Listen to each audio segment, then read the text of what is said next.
Hi, everyone. This is Tyler Martin, the host of the Friction Factor Fitness Podcast, the podcast that is dedicated to teaching busy people how to develop lifelong fitness habits and fit sustainable diet and exercise into their life. In today's episode, I'm going to be discussing the importance of monitoring and keeping track of your fitness metrics for maintaining lifelong fitness motivation. Lots of people begin and quit some type of fitness protocol during their life, usually to improve health or just to feel better in some way. Most people make the attempt to incorporate a fitness protocol multiple times during their life, and some people are constantly starting new fad diet or exercise regimens. Then they lose motivation, quit rapidly, and then move on to the next novelty fitness fad. I think a big reason why many people lose motivation quickly when they're trying one of these new fitness protocols is that they aren't consistently tracking any sort of fitness metrics as a part of their overall fitness protocol. I'm recording this podcast to convince you that monitoring and tracking fitness metrics is crucial to maintaining motivation long term so that your diet and exercise procedures can become permanent fixtures in your lifestyle. So with that, let's jump right in. First, let me define what I mean when I use the term fitness metric. I'm talking about the measurable, quantifiable aspects of your fitness protocols as well as your body. For instance, one measurable aspect of your dietary protocol is the total daily number of calories that you eat, which is something that you can quantify and keep track of. A good example of a bodily fitness metric is body weight. Weight is obviously a physical characteristic that you can measure and keep track of. Now, these are just examples. There are many more fitness metrics that you can track, which we'll get into a little bit later. But hopefully now you just understand the gist of what a fitness metric is, and the key is that they're measurable and they relate to either your diet or your workout or your body in some way. Now that you understand what a fitness metric is, let's talk about why they're so important for keeping you motivated to continue with a fitness regimen. First, let's talk about what motivation really is, because I think it's actually a concept that isn't always clear, especially in the realm of fitness. You constantly hear people saying, I can improve my health or fitness if only I could stay motivated. And many people experience a very intense but fleeting sort of motivation when they first start something new, like an exciting new group fitness class or a fitness boot camp. This type of motivation tends to fade pretty quickly, and very soon people no longer feel the drive to continue with their fitness journey once the initial novelty of what they're doing wears off. From that point, many people start looking for that next shiny object that will give them that same intense feeling of being motivated, the same feeling that their previous fitness protocol had initially given to them. And in these scenarios, which I think are pretty common, what's actually happening is that people are chasing an emotional experience. They're looking for that next exciting workout plan that will inexplicably evoke in them this desire to take action, a desire to either diet or exercise that they otherwise wouldn't have. And the problem here is that at root, most of us just understand motivation to be an emotional type of response, a response that we can have to something, but in reality, motivation is much more than just this inexplicable emotion that comes over you. Now, it is true that motivation has an emotional component, which can encourage you to take all kinds of actions. We do things like diet and exercise because we emotionally desire the outcomes that these activities can bring, right? But it's a mistake to ignore the role that reason also plays in emotion. In fact, reason is the essential prerequisite of being motivated, or at least of being motivated beyond a momentary whim. Purposeful motivation requires reasoning. Here's just the Webster's dictionary definition of motivation. It's the reason that someone has for acting or behaving in a particular way. The way I interpret this is that we take actions because we believe that the outcome of those actions are going to be valuable to us somehow. We have a reason to believe that if our actions are successful, we'll be in a better situation afterwards than we were previously. So this means that motivation is really just a type of cost-benefit analysis. Taking actions have a cost, but if we believe that the benefits of those actions are going to be more valuable than the cost of performing the action, then we'll have a sufficient motivation to go ahead and take the action.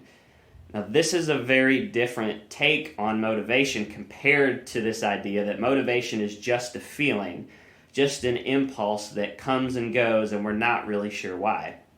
Now, the fact that motivation requires reasoning doesn't mean that motivation is completely devoid of emotion. I would say quite the contrary. If you estimate that the benefit of an activity, such as diet or exercise, is going to be very valuable, then you'll probably have a strong emotional response, or you'll develop an emotional response to this idea.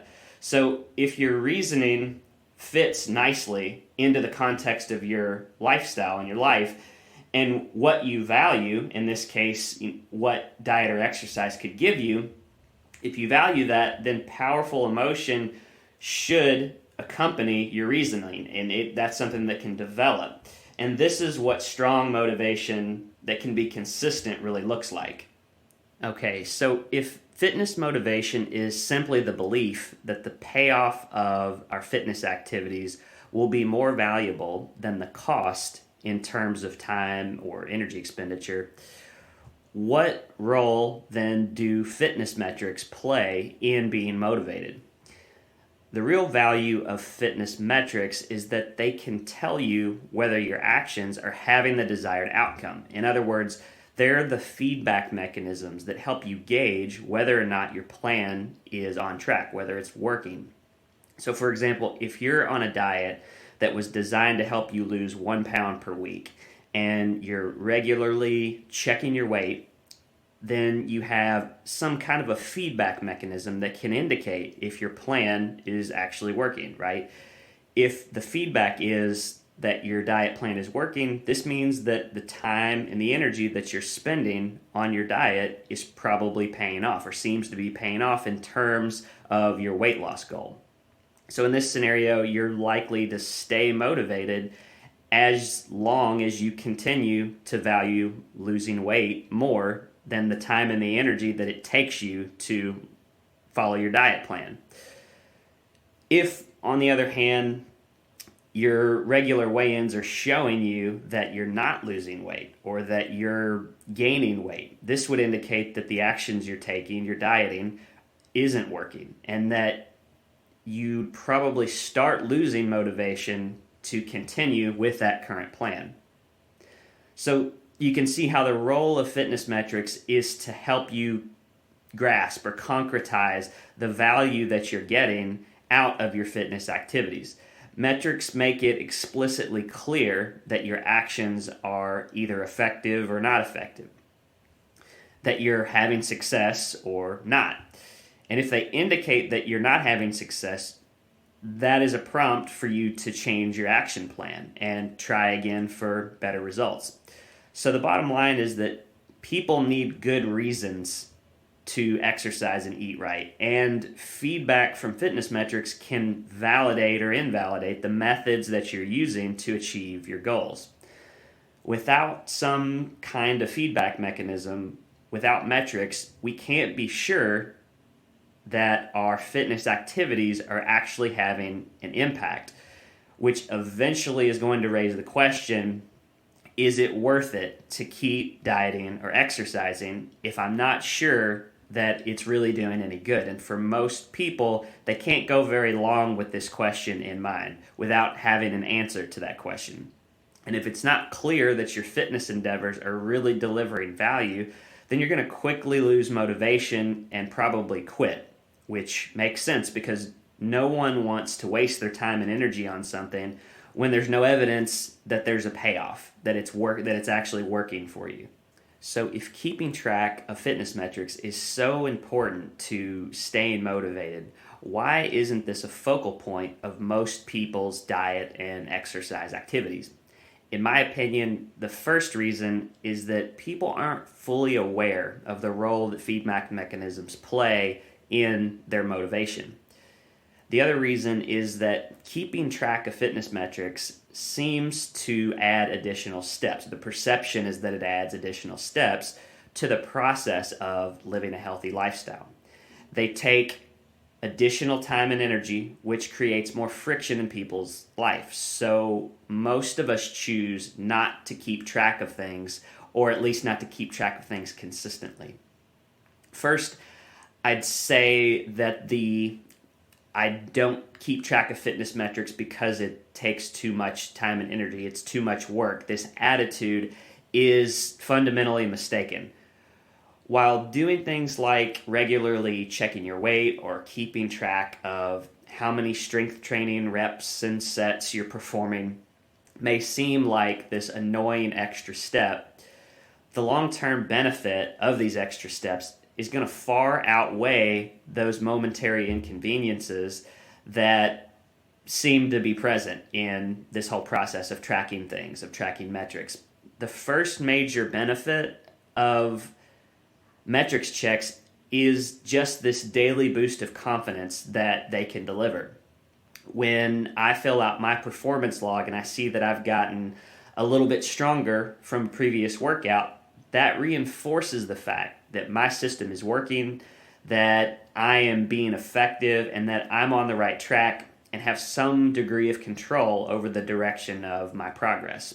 And this is even true when I get feedback that I don't necessarily like. For instance, I indulged over the Christmas holidays and gained a few extra pounds of fat. And though I didn't love the number that I saw right after Christmas when I did my first post-holiday weigh-in, I still got a confidence boost when I got on the scale because my mindset was, hey, there's something that I want to change, and I know that I've got the right tools at my disposal to achieve my goal. So, let's get to work. And by continuing to check my metrics, I just affirm this belief each time I get on the scale and I see that I am making progress. I'm moving in the direction that I want to go. So yes, tracking can take a bit more bandwidth, but if that extra effort gives you the confidence to maintain a fitness habit for a lifetime, the odds are that you'll have a categorically different type of life in the long run compared to the life that you'd have otherwise if you didn't track metrics and lost motivation quickly and stopped pursuing fitness consistently, after a few weeks or a few months. In the long run, the person who consistently tracks and manages via metrics is going to make progress towards their goals and develop the confidence and the sense of self-efficacy to maintain momentum in pursuing those goals over time. So to me, systematically keeping track of fitness metrics can lead you to a significantly different outcome than not doing so. And a great analogy to this, I think, is managing personal finances. While setting financial goals and keeping close track of your savings and investments may be an extra, time-consuming step in your everyday life, doing so ultimately leads to a categorically different type of life, right? That, if you're the person who doesn't keep track of those things, you're going to have a very different outcome. So, in this case, the difference can be retiring at the age of 65 with maybe a few $1 million in the bank, or arriving at 65 with no significant wealth and no hope of ever being able to retire and do what you want. The other thing is that keeping track of fitness metrics really doesn't require as much time and energy as people think. Yes, it can take a little effort to do things like buying a scale, choosing a fitness app to track meals, and to create an exercise log so you can keep track of your performance. But once this initial setup phase is complete, just going through the motions of simply checking your metrics and logging them or writing them down should become a pretty automated habitual process that you really don't have to think much about once the behavior gets ingrained and turns into a habit. Most metrics can be measured and documented in 30 seconds or less. And once you get comfortable with the procedures, you barely notice them in your day-to-day activities. Okay, so now the obvious question is, what type of fitness metrics are there and which ones should the average person who's just trying to incorporate a healthy amount of diet and exercise into their lifestyle be keeping track of? First, let's lay out the main types of fitness metrics that you can potentially be tracking. There are three main categories of trackable metrics, which are process metrics, performance metrics, and biometrics.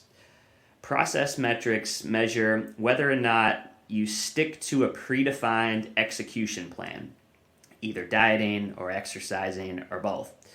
For instance, did you complete a daily workout today? Yes or no?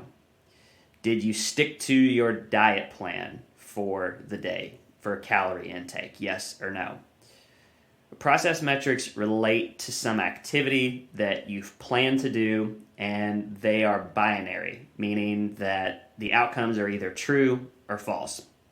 Process metrics are fantastic accountability tools, especially for people just starting out in their fitness journey, because in the beginning, your primary goal should just be turning the right behaviors into a habit.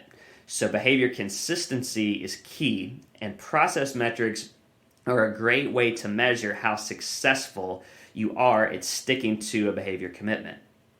So if you're not sure where to begin with metrics, start with some basic process metrics in the beginning. You can incorporate performance and biometrics once you've gotten comfortable with your processes and they've started to become habitual, where you don't have to put a lot of effort into thinking about what to do and that you're being consistent with them. So I recommend starting with two primary process-related goals. The first one is simply keeping track of exercise frequency. So keep a daily log of whether you've met your daily exercise requirement. And this is just a yes or a no. And the second one is keeping a daily log of whether you've met your daily nutritional intake requirements. So whatever calorie or macronutrient targets that you've set for yourself. Next, we have performance metrics, which I think are the best next steps to take once you've gotten comfortable with your diet and exercise routines. Performance metrics are generally just used for exercise-related activities, and specifically, they relate to how effectively you performed each planned exercise in your workouts. For the average person who's exercising for general health and fitness, it's easiest to focus your performance tracking on strength training activities because they're much easier to measure than cardiovascular performance, which can require all kinds of complicated heart monitors and things like that. But for strength training, you want to keep track of which exercises were performed in each workout, how many repetitions were done in each set, and what amount of resistance was used for each exercise set. Having this type of performance log is what will start giving you that valuable feedback that your exercise routine is having a positive effect. And when you see that you did one more rep this time than in a previous workout, for instance, you know that you've gotten stronger and maybe even gained a little bit of muscle mass. And that feedback can also indicate that it's time to make a change, that maybe it's time to increase the amount of resistance that you're using so that you can continue to challenge yourself. Again, unless you're a competitive runner, I really don't think it's necessary to try and track cardio performance. You just want to make sure that you're doing enough cardio for general health and fitness. For the average person, I think of cardio more as a process goal. You either did it or not, so it's a yes or no. The last category of fitness metrics that I recommend measuring and monitoring is biometrics, which include any measurable bodily attribute. The most common ones for fitness being body weight, body fat percentage, and muscle mass. And these biometrics are meaningful because they're strong indicators of how your diet and exercise behaviors are impacting your body. For instance, if you're consistently eating fewer calories than your body needs to maintain its current size, which is called a calorie deficit, then you're going to lose body fat, and that'll be reflected in multiple biometrics, such as your body weight as well as your body fat percentage. And likewise, your exercise activities, for instance, strength training, in combination with a protein-rich diet, should result in an increase in muscle mass, which would show up in metrics that estimate muscle mass, like a free fat mass index or FFMI, which I've explained more in a previous podcast. So that was podcast number 7, if you want to go back and learn a little bit more about that metric. Biometrics are powerful because most people are exercising and dieting in order to control the composition of their body. Most commonly, it's to lose weight or to gain muscle or just to maintain their current body composition. Without checking biometrics, you can never really be sure that the effort that you're expending to exercise and to diet are really having the effect that you intend them to have, which ultimately can cause you to start to question whether or not you're wasting your time. You need consistent feedback to confirm that what you're doing is working. Otherwise, you will almost certainly lose motivation. And this is especially important after you've been exercising and dieting consistently for more than just a couple of months. In the beginning, your body will probably make visibly noticeable changes fairly rapidly, especially if you're a little overweight and maybe live a more sedentary lifestyle, and then all of a sudden you become active and you're exercising. Those changes are fairly noticeable in the beginning. But once you've been exercising for a while, those easy adaptations slow down, and you need to measure to keep confirming that you're still making progress, because those changes start to get less visibly noticeable and they happen slower, and you still need that feedback in order to maintain motivation. Now, I know that there are a lot of people out there who are averse to checking biometrics, especially ones like body weight or body fat percentage. And a common reason for this perspective is that many people aren't where they want to be, right, from a fitness and physique perspective, and it causes them serious angst to, say, step on a scale on a regular basis. I'll say a few things about this. First, feeling this way is common, but I also think that it can be a transitory stage for a lot of people. When you first begin a fitness journey, if you're uncomfortable checking biometrics, you can start off by just tracking process metrics and then graduate to exercise performance metrics. And as you do this and begin to form consistent habits, it's likely that you'll start noticing some of these bodily changes. And in most cases, this happens in the form of noticeable fat loss, as I said just a minute ago. And you can actually see these, happening in the mirror. But as your body starts changing and you witness yourself getting stronger and having success and building new habits, I do believe that most people will start developing more of an appetite for checking biometrics. They will get encouraged by their other successes, those initial successes, and become more willing to check biometrics like body weight.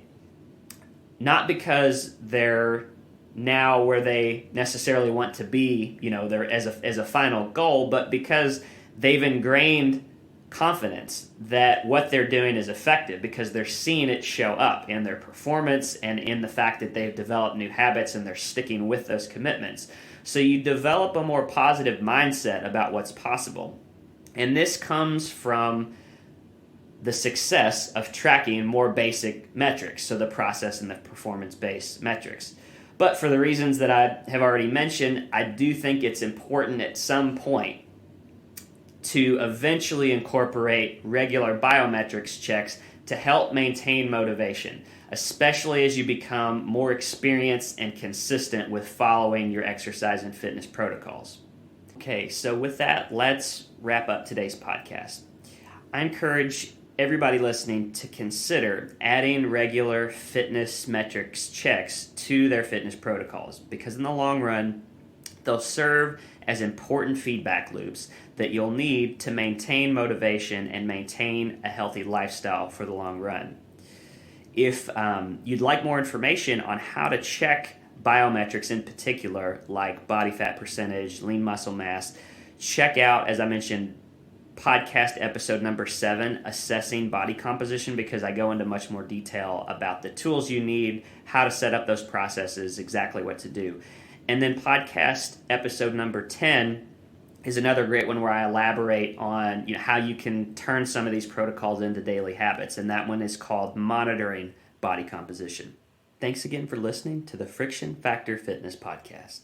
If you enjoyed this episode or found it valuable, please subscribe, please like, and please share with others who you think may find it helpful. Also, please check out my website, frictionfactorfitness.com, where you can access more content, access my free fitness calculator tool, and download a free teaser of the first 3 chapters of my new book, The Friction Factor, The Busy Person's Guide to Sustainable Diet and Exercise, which is launching in March of 2023 and is now available for pre-order. Thanks again for listening, and stay tuned for future episodes.